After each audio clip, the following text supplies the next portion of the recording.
StrayAllDay.com. Now tuned into the show where you learn the discipline to show up day after day to do the work, the confidence to put yourself out there boldly and authentically, and the mental toughness to continue showing up, doing the work, putting yourself out there even when the success you've expected to achieve has yet to be achieved. And on top of all this, you get a huge dose of personal initiative. That is the go-getter energy that moves any one of us, including yourself, to go and make things happen instead of waiting for things to happen. And then we put all this together into a series of frameworks, approaches, insights, strategies, and techniques, all underneath the umbrella of one unifying philosophy that is called work on your game.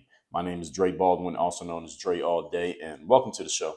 And today's topic is everything is rented. Yes, everything is rented. Before we get into this, let me remind everybody, I send out a text message every single day free of charge that is guaranteed to have you focused, sharp, and on point to start your day. I call it the daily motivation. I will send it to you for free every single morning. All you got to do to get it is text me so you can join my text community. And the number you text is 305-384-6894. And every morning when that daily motivation goes out, you as a member of my text community shall be receiving that message straight to your phone free of charge. Secondly, Work on Your Game University. This is what you do with the rest of the day. So you start your day focused, sharp, and on point with the rest of the day. You become a member of Work on Your Game University, where you get access to things like Bulletproof Mindset 2.0, Sell Yourself, the Work on Your Game system, Next Mission Process, the Business Builder Framework, 30 Days of Discipline, ASAP Confidence, 25 hours, and more. All you got to do to get access to all of that is go to workonyourgameuniversity.com, and you'll see what options you have available to join the university. When you're a member of the university, you also get my 2 physical mailings that I send out every month for free to members of my university, which are the Bulletproof Bulletin and the Masterclass Black Book. Again, only the members of the university. And you can also subscribe directly to receive them.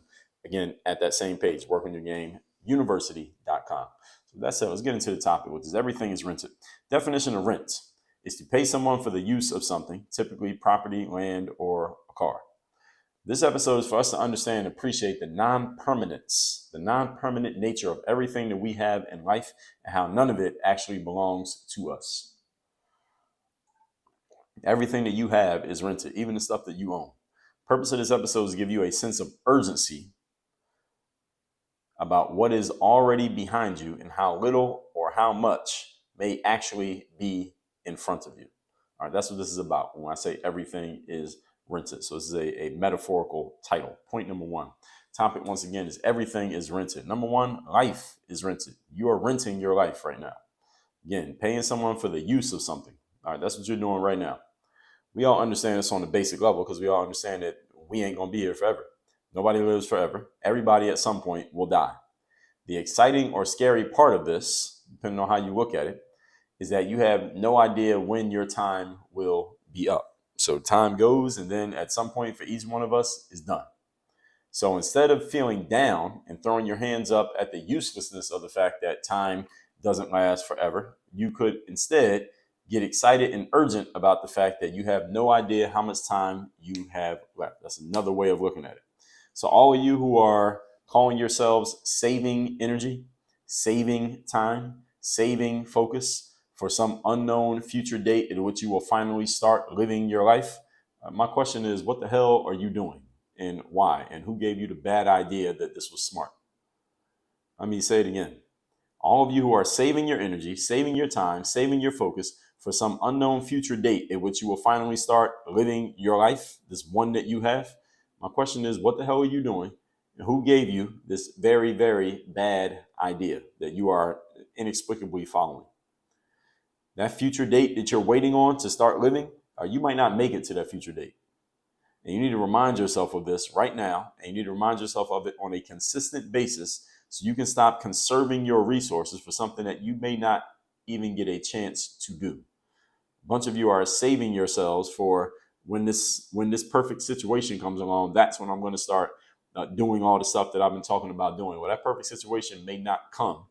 And you may be operating off of a very inaccurate formula of, first of all, that perfect situation happening, and secondly, you having the resources to actually live how you want to live when that time finally comes. The opportunities in front of you right now that you're passing on, they may not be available by the time you finally get around to living your life. So you need to have some urgency about doing it right now. And I understand that may mean that the situation that you engage with and yet you take initiative on may be less than ideal. It may be less than perfect because of this concept that I just explained. I 100% understand that. I appreciate it. I commiserate with you based on it. At the same time, it's still true. Even if the situation is not perfect, even if you don't like it, even if it's not exactly what you want, that doesn't change the fact that it's true. All right, how you feel about a situation does not change its validity. So you need to stop conserving your resources for something that may not ever even happen. Point number 2. Today's topic, once again, is everything is rented. Number 2, all material goods come and go. There's no material good that you can name that just lasts forever. I mean, except something maybe like gold or silver or something like that. But the material goods that we buy from stores, all right, they come and go. All right, name something. Even simpler than the concept of life, material goods get replaced very often and very easily. What number iPhone do you have right now? All right, what happened to the previous ones? How many did you have in the past? Think of how, if you got an Android, which Android you got right now? Which one was out before that? What was the one before that? What was the one before that? All right, there are a whole bunch of them. They come and go. Think about how excited you were when you got the five iPhones ago. Think about how excited you were when you got that phone compared to the one that you have now.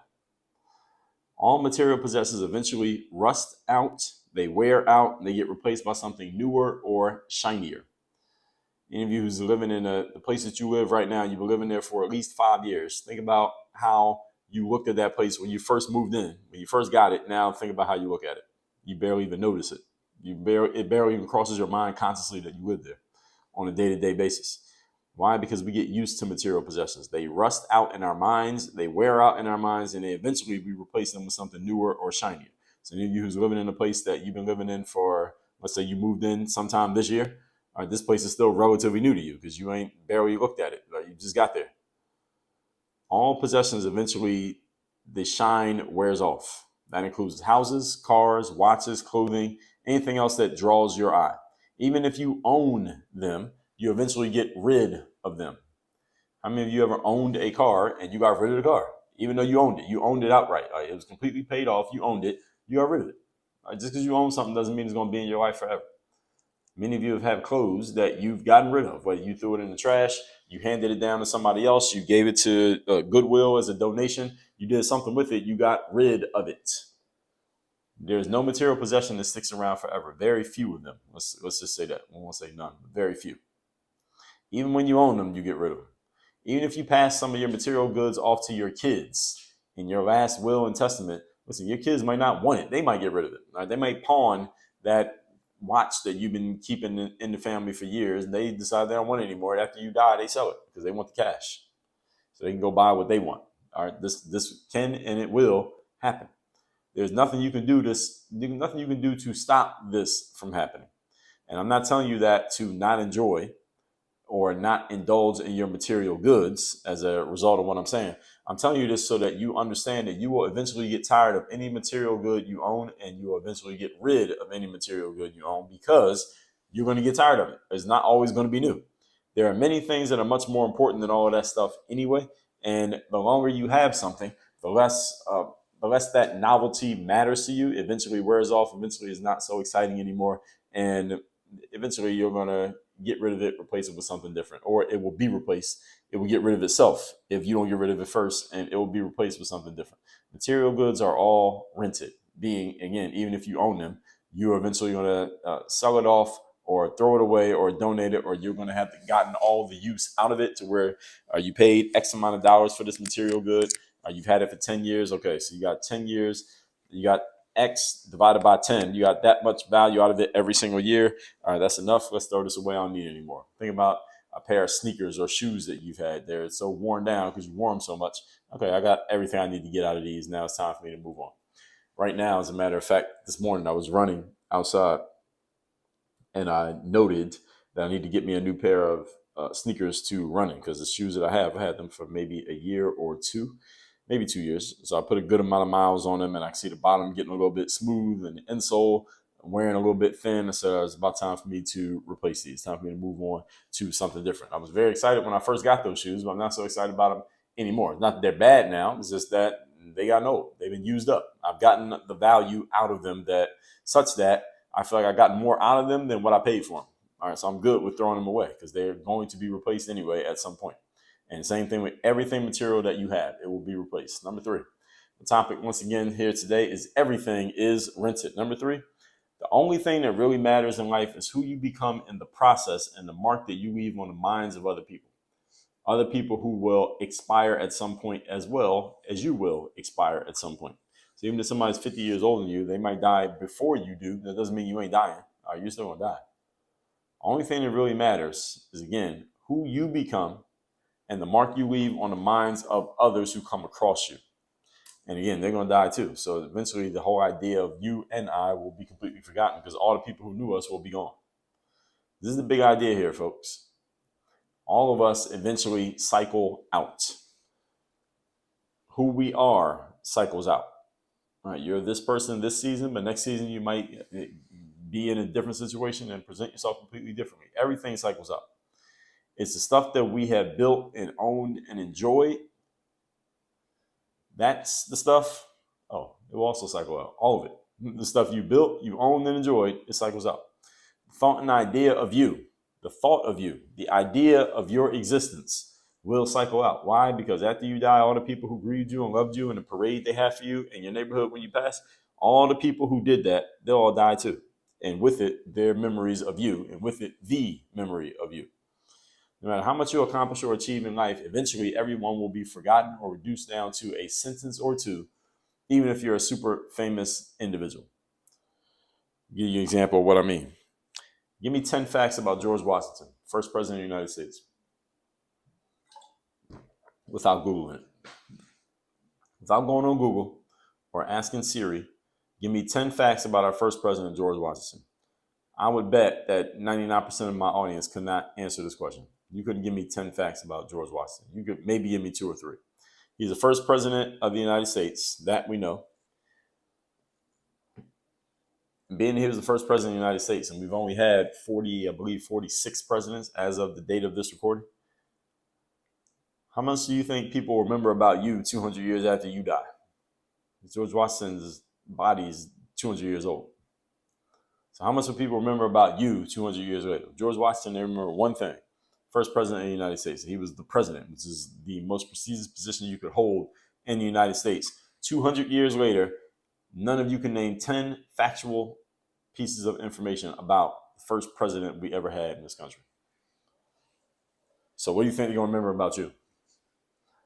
Now, I'm not telling you that the exercise of doing something is futile because of this, and I'm not telling you that at all.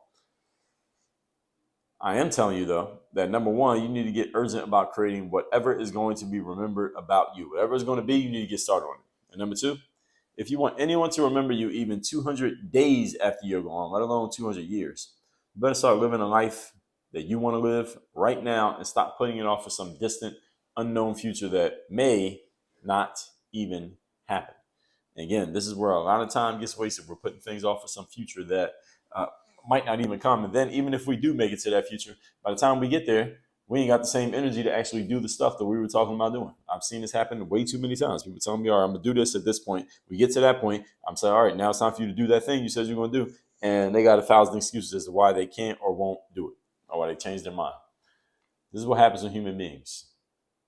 So let's recap today's class, which is everything is rented. Defined as paying someone for the use of something. This is especially important for us to appreciate the non-permanence of everything we have in life and how it actually belongs, how none of it, rather, actually belongs to us. It's about giving you a sense of urgency about what's already behind you and how little or how much might be in front of you. Point number 1, life is rented.